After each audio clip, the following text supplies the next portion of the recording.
For the one who still waits. He used to wait for me at the door. Tail still, ears forward, eyes soft, like he already forgave the world. Now the door opens, and it's just quiet.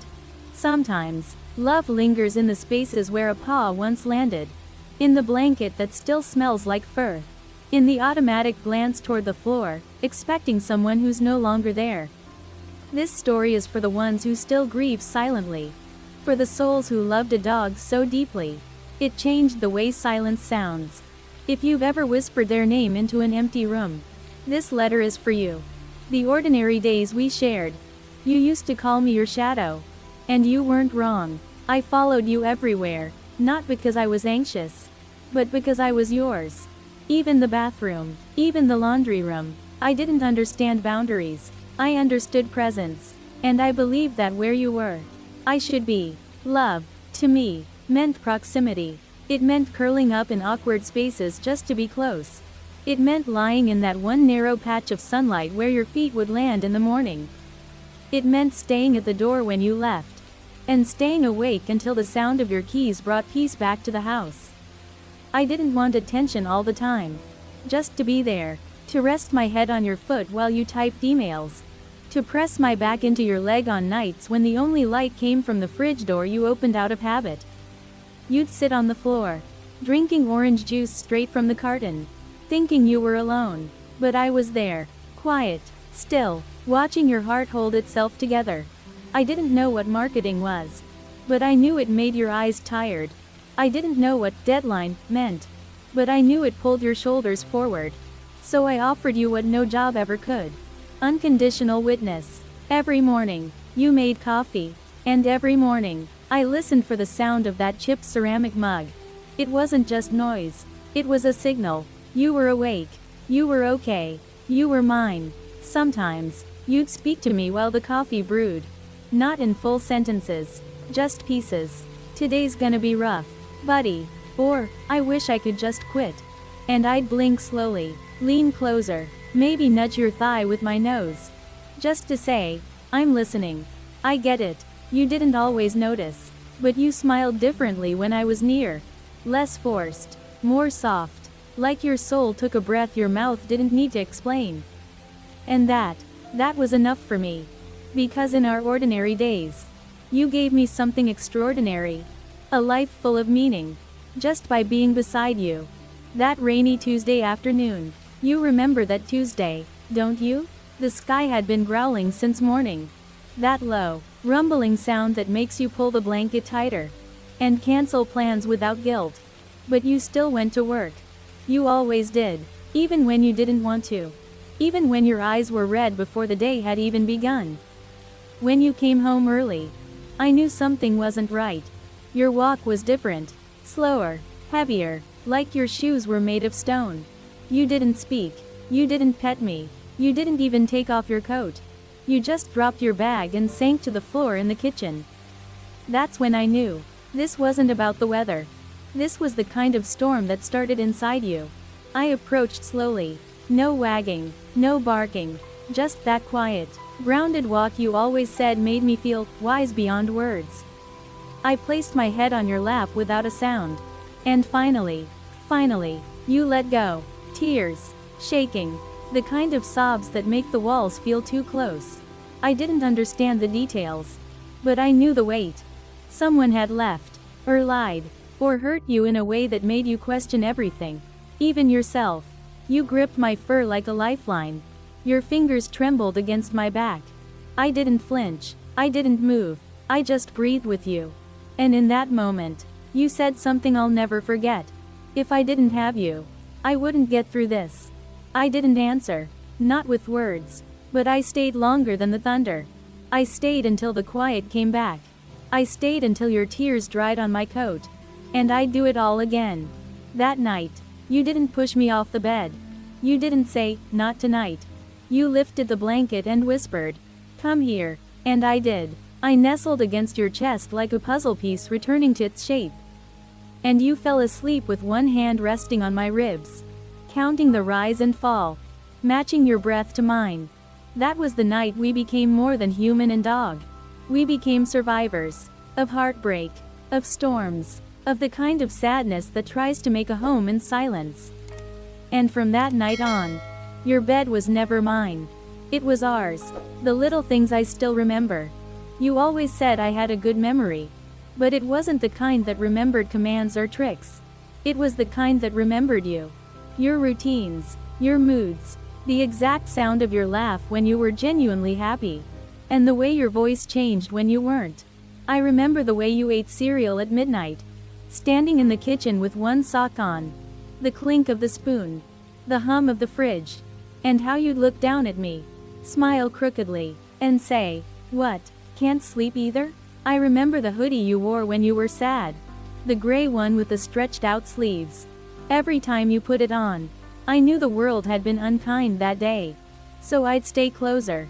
Even press my face into your side just to remind you. Not everything leaves. I remember how you'd talk to me like I was human. "Don't judge me," you'd say as you opened that second bag of chips. But I didn't judge. I celebrated. Every crumb, every tear, every giggle, you shared it with me. And that was enough. I remember the plants you tried to keep alive. You named them after characters in books. You told me once that naming them made them harder to forget. Funny. That's how I felt about you. I remember your scent the most. The one that lived in your pillow. The one that clung to your socks.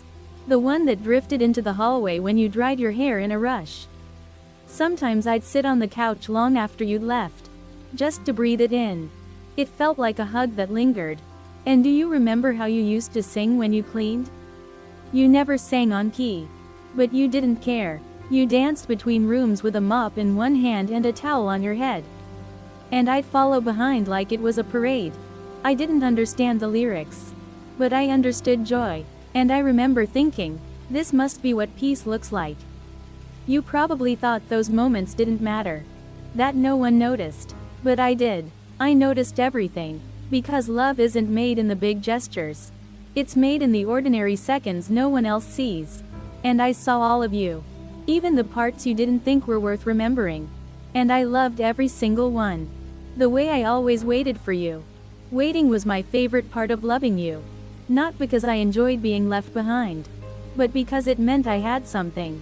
Someone to wait for. You used to laugh at how I followed you room to room. Called me your little tail. But the truth is, I wasn't following you out of need. I followed you out of purpose. You were my whole sky. And I was happiest beneath your weather. I waited when you went to the bathroom. I waited by the door when you left for work. I waited outside your shower. Head resting on my paws. Because even the sound of water was too far away. And I waited in the hallway. Every single day at 6:42 p.m. Because I knew the rhythm of your return. The creak of the gate. The jingle of your keys. The soft curse when you dropped your bag. I knew it all. And when it came, my tail would thump against the floor like a drum roll before a miracle. You never knew this. But on the days you were late, I paced. Not panicked. Just unsettled. Because some part of my soul lived in the doorway. And it didn't feel whole until you crossed the threshold. I remember the day you forgot your wallet and had to turn around. You came back in, surprised to see me sitting there, alert and waiting. Buddy, you laughed. I was gone for 2 minutes. But time isn't measured in minutes when love is involved. 2 minutes without you was enough for me to notice. And as I got older, when my legs stiffened and my eyes fogged, I couldn't run to greet you anymore. But I still waited, still listened for your voice. Still lifted my head, even if it trembled. Because that's what loyalty looks like. Not loud, not flashy, just constant. Even now, wherever I am, some part of me is still curled up near your doorframe. Ears tuned to the world. Waiting for the only sound that ever mattered. You, coming home. If there's a place beyond this life, I don't know where souls go. But if love has a scent, I'll find it. If memory leaves a trail, I'll follow it. And if there's any place beyond this life where we can meet again, I'll be there. Not barking, not pacing, just waiting, like I always did. Quiet, certain, like love that never learned how to give up. I hope, wherever I am now, there are fields that smell like summer. Soft wind, tall grass, tennis balls that never deflate. and sticks that throw themselves when I blink. Maybe there are sunbeams that stay warm forever. Maybe there's a porch that overlooks all our shared mornings. Maybe time doesn't exist, only presence. But even in that paradise, I'll keep one eye on the path. Because heaven wouldn't feel like heaven until I see you again. I wonder what it'll be like. That first moment. Will you recognize me by my bark? By the way my head tilts when I hear your voice? Or maybe by the weight of me curled against your chest? Like nothing ever changed? If it happens, if there's a reunion waiting, know this. I won't need to ask where you've been. I won't need to know what you've been through. I'll just run. Legs young again. Heart full again. Eyes locked on you like they never learned how to forget. And you? You'll smile. That soft, familiar smile. The one that told me everything was okay. Because even eternity would be worth waiting through if you're on the other side of it. So if you ever wonder, if you ever look at the sky and ask, did they still remember me? The answer is yes. In every way, in every breath, in every dimension love dares to cross. Until then, just talk to me sometimes. If you're still grieving, so am I. I know you think you're alone in it. That maybe it's silly to cry into an old collar. Or to pause at the doorway where I used to sit. But that ache in your chest? That quiet, aching pull? It means I was real. We were real. Some days, you hide it well. You go about your routine. You fold laundry. You water the plants. You make it look like you're fine. But I know the moments you break. Like when you hear a jingling sound that isn't my tags. Or when you find fur woven into the blanket you swore you'd already washed. Or when you drop a snack and catch yourself instinctively glancing toward the floor, waiting for the little cleanup crew who's no longer there. Those are the moments I wish I could reach you. To nuzzle your hand. To press my forehead against your chest. To remind you, nothing that loved you that much ever really leaves. So, talk to me. Even if your voice shakes. Even if you feel silly doing it. Tell me about your day when you're driving home. Whisper my name when you're falling asleep. Look up at the stars and just say, I miss you. Because I hear it. I do. Maybe not with ears, but with something deeper. Something eternal. And when you laugh at one of our old memories, or cry because of one you forgot until just now, that's when I'm closest. That's when I curl up next to the invisible part of your heart. That still saves space for me. Until the day we meet again. I'll be in every quiet moment. Every soft breeze. Every flicker of memory that catches you off guard. I'll be the warmth you feel when no one else is near. The stillness in the chaos. The tail wag you see in your dreams. And when your time comes. When you take your last walk down whatever road life has left for you. I'll be waiting, just like always, by the door.